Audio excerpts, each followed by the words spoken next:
Bueno, para cerrar este panel le toca hablar al doctor Gustavo López. Él es actualmente subsecretario de la Secretaría General de la Presidencia de la Nación. Se desempeñó como secretario de Cultura de la Ciudad de Buenos Aires, es abogado y periodista, tiene más de un centenar de artículos publicados, también ha sido en su momento introductor de CONFER. Es muy largo realmente su currículum y tenemos poco tiempo. Él mismo me pidió que no lo lea, pero sí quiero decir que publicó muchísimos artículos en importantes medios nacionales, hasta en Clarín.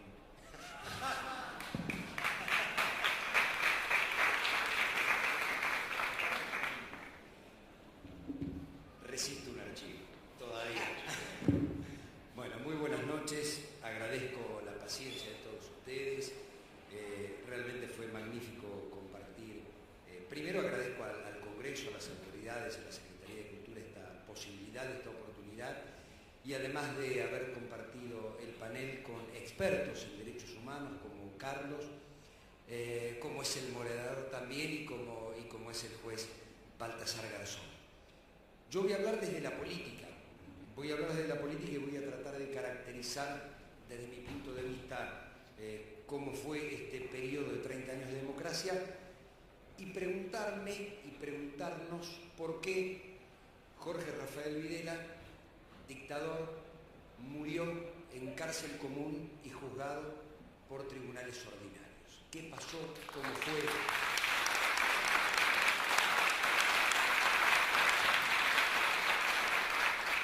¿Qué hechos sucedieron y qué pasó en estos 30 años para que esto fuera así?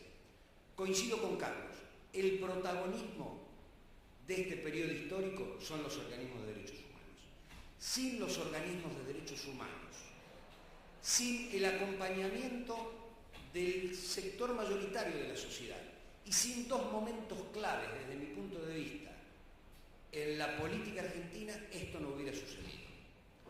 Los organismos de derechos humanos fueron los que mantuvieron durante más de 30 años, porque comenzó en plena dictadura militar, el 30 de abril de 1977 comenzó la primera marcha de las Madres de Plaza de Mayo, pero ese trabajo inclaudicable de los organismos de derechos humanos fue el que permitió que después la propia sociedad fuera porosa a un reclamo que aparecía en principio como sectorial y aislado.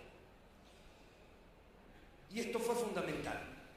Y también es fundamental decir que sin política no hay ni justicia ni derechos humanos.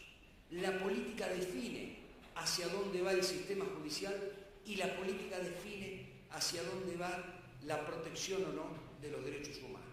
Y hay un momento central en la vida política argentina de estos 30 años que definió para dónde se iba, y también hay un momento central que definió no hacer en materia de derechos humanos. Yo creo que hay claramente tres periodos. Lo que se llamó la primavera democrática o la primavera alfonsinista, 83-87. Hay un libro muy interesante que se llama Discutir Alfonsín, que es una serie de reflexiones muy críticas de Alfonsín, pero que rescatan determinadas políticas en un contexto. ¿En qué contexto? 1983, dictaduras en toda América Latina. De hecho, la de Pinochet duró más que el propio primer gobierno democrático de transición de la Argentina. Ley de autoamnistía de los militares, el peronismo oficial, que había sufrido la mayor cantidad de víctimas de la dictadura, aceptaba la ley de autoamnistía. Y digo el peronismo oficial, no el peronismo. Los organismos de derechos humanos que se expresaron políticamente, básicamente a través de dos candidaturas que terminaron siendo casi testimoniales. Y quien gana la elección planteando de manera confusa, y algunos sostienen que contradictoria en sí misma, una política de juicios por distintos niveles de responsabilidad. En este libro algunos sostienen que esa teoría de Alfonsín, de determinar distintos niveles de responsabilidad, era impracticable y por eso el fracaso en 1987. otros en ese mismo libro sostienen que fue enunciada así, pero que después en la práctica no lo fue tanto, y que fue una especie de juego de ensayo y error hasta que, lamentablemente, hubo una política de retroceso con las leyes de punto final y obediencia de vida. ¿Por qué? Había una discusión. Bueno, la primera discusión era ley de autoamnistía o juzgamiento. Se decidió el juzgamiento de las cúpulas militares, es decir, de las 3 juntas militares, además de la teoría de los 2 demonios de los principales jefes de las organizaciones armadas o populares.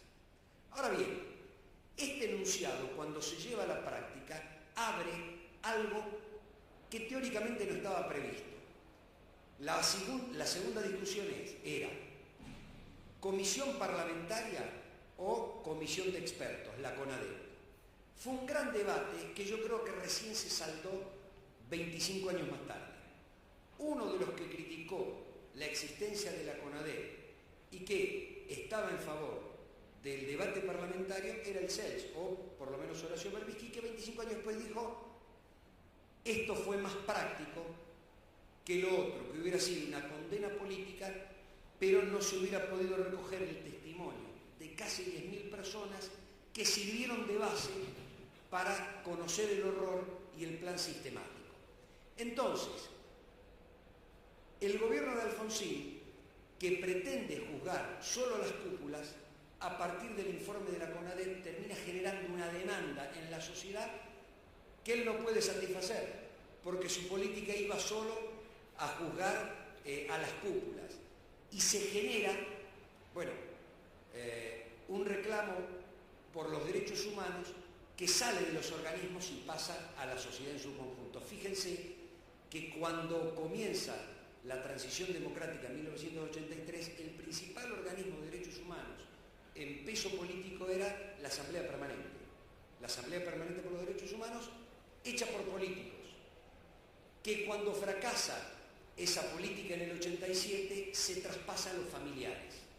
Son las madres, las abuelas, los hijos, los familiares y los nietos los organismos que terminan marcando la política de derechos humanos.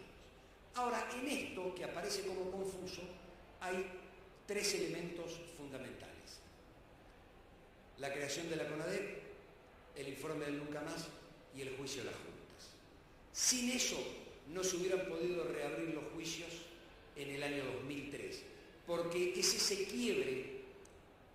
Tenemos que pensar que la primera vez que fueron juzgados gobernantes por crímenes cometidos durante el ejercicio de su función fue a partir del juicio de las juntas, y que no pudieron ser juzgados por golpes de Estado porque la Corte de 1930, y ahí está el rol del Poder Judicial, fue convalidar los golpes de Estado. Recién, con la reforma de 1994, agregamos un artículo donde el que da un golpe va a ser juzgado por el golpe, más allá de los crímenes que pueda cometer o no, solo por alterar el orden constitucional. Pero la conclusión que yo saco es, dentro de ese ensayo ético en un sentido y confuso en otro, y que termina con un retroceso, hay 3 hitos que son fundamentales, sin los cuales seguramente hubiéramos estado, como el resto de América Latina, con la imposibilidad de juzgar a 30 o 40 años de la dictadura los crímenes. Así que ha dejado eso como valioso, y un elemento fundamental que permitió todo eso, que es la política, es la recuperación del valor democracia como valor en sí mismo. Después va a venir, bueno, ¿y cuál fue? Y acá yo me quería referir muy brevemente a la construcción de sentido, porque nosotros sabemos que hoy los medios de comunicación están jugando un rol fundamental de la construcción de sentido. Hoy estamos debatiendo qué es una democracia, qué no es una democracia. Entonces, yo traje la columna editorial del diario Clarín del 25 de marzo del 76, que habla de un final inevitable, la justificación del golpe. Por eso es tan valioso la recuperación del Estado de Derecho como concepto en sí mismo. Digo, si la Argentina entre 1930 y 1983 tuvo más gobiernos militares que gobiernos civiles, y los golpes eran cívico-militares, era que la democracia no importaba como sistema, no era un valor. Nosotros hemos recuperado esperado la democracia como valor, que es como recuperar la diferencia entre la vida y la muerte después de 30.000 detenidos desaparecidos en la Argentina. Ahora, ¿qué decía el diario Clarín? La economía del país mostraba con la claridad de la evidencia haber entrado en la etapa vecina al colapso total. Digo, se justificaba un golpe por si la economía andaba mal. Al final del proceso y extinguida en la práctica su legitimidad, solo quedaban las apariencias formales del poder.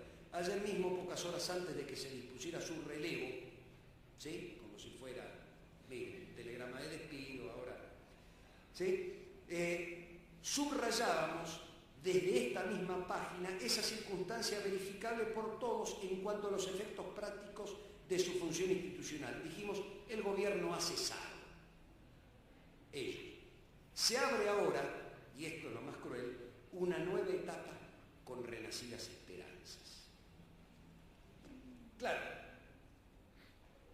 quienes fueron los socios del golpe militar y quienes comandaron en realidad el plan económico de exterminio de la clase trabajadora, de la apropiación de los recursos y que usaron a los militares como el brazo armado del partido de la economía concentrada, pasaron a gobernar a partir de 1989. Era imposible seguir con los juicios porque era el gobierno de aquellos que habían gobernado entre el 76 y el 83, las grandes corporaciones.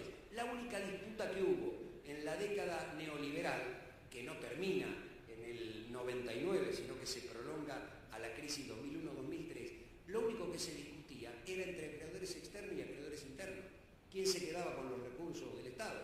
¿Sibur, Gibor o los bancos extranjeros?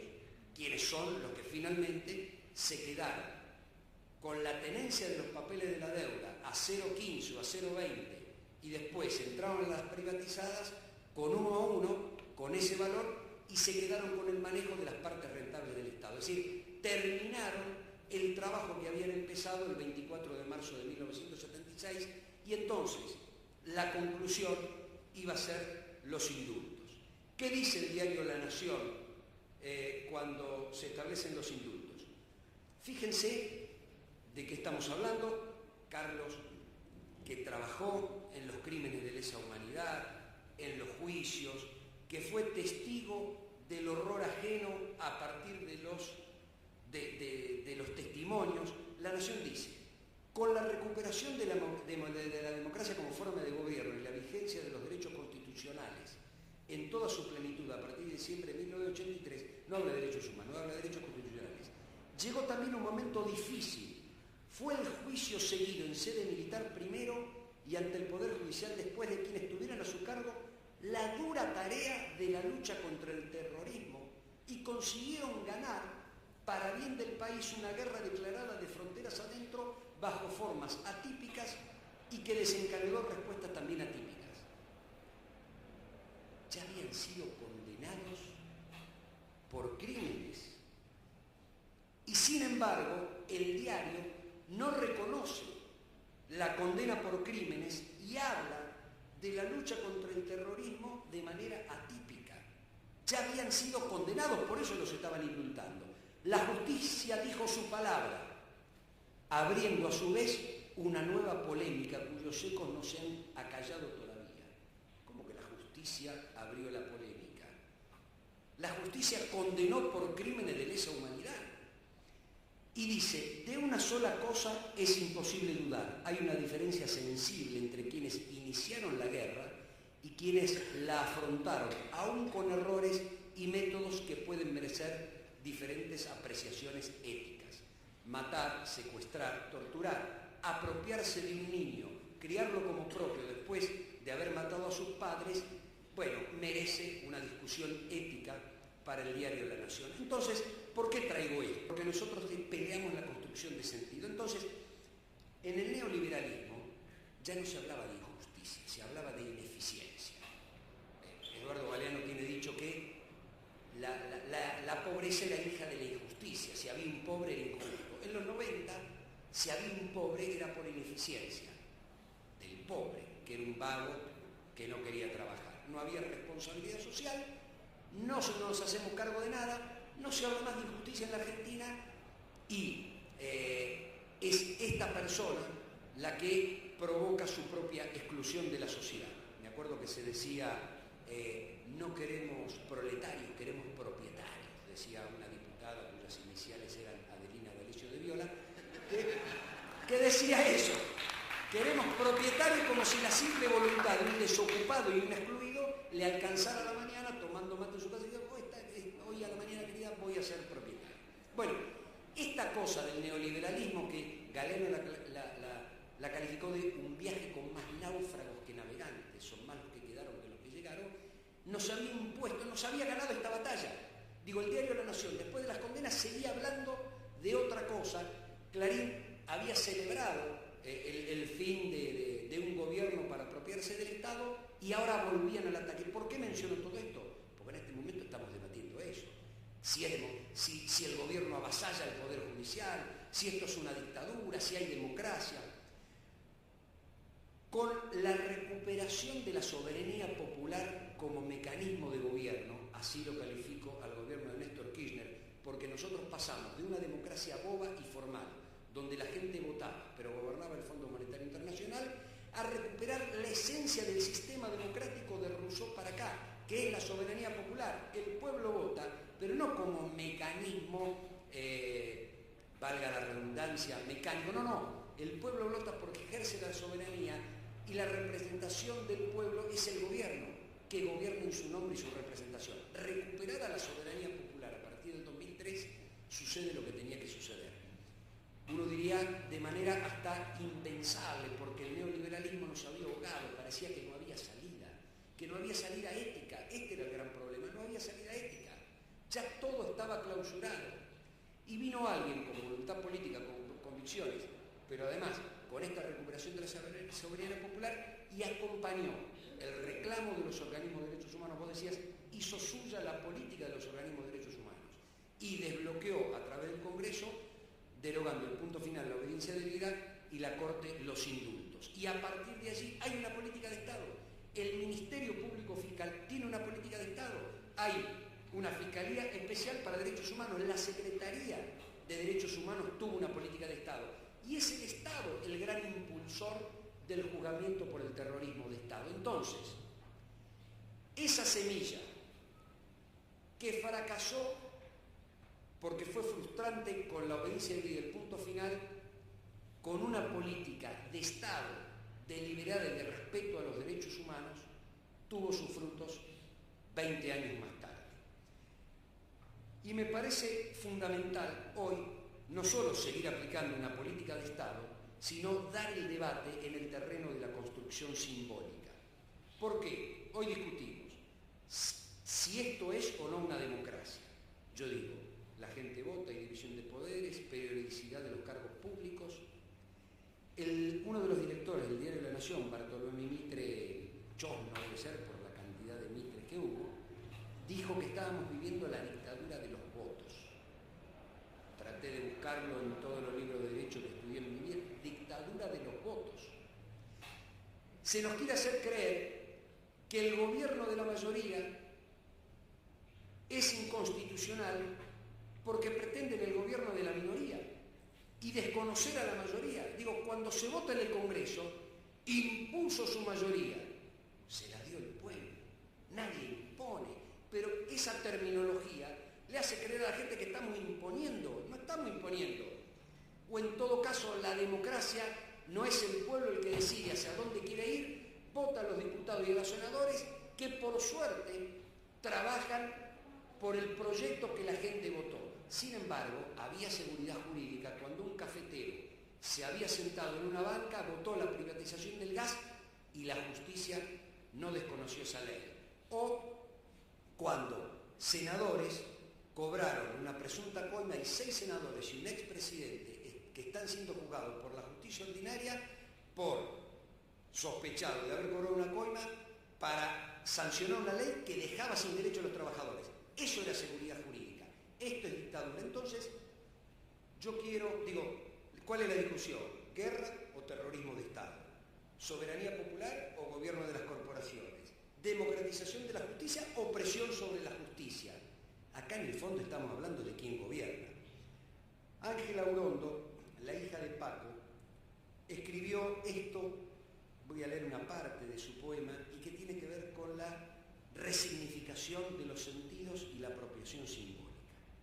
Dice: chupar no es chupar, pinza no es pinza, fierro no es fierro, máquina no es máquina, capucha no es capucha, submarino no es submarino, parrilla no es parrilla, cantar no es cantar, volar no es volar, cuerpo no es cuerpo, morir no es morir, ser no es ser, yo nada. Yo digo que hoy yo es un hombre, una mujer, es ciudadanía, justicia es memoria, verdad y castigo a los culpables, y por eso Videla murió en la cárcel común.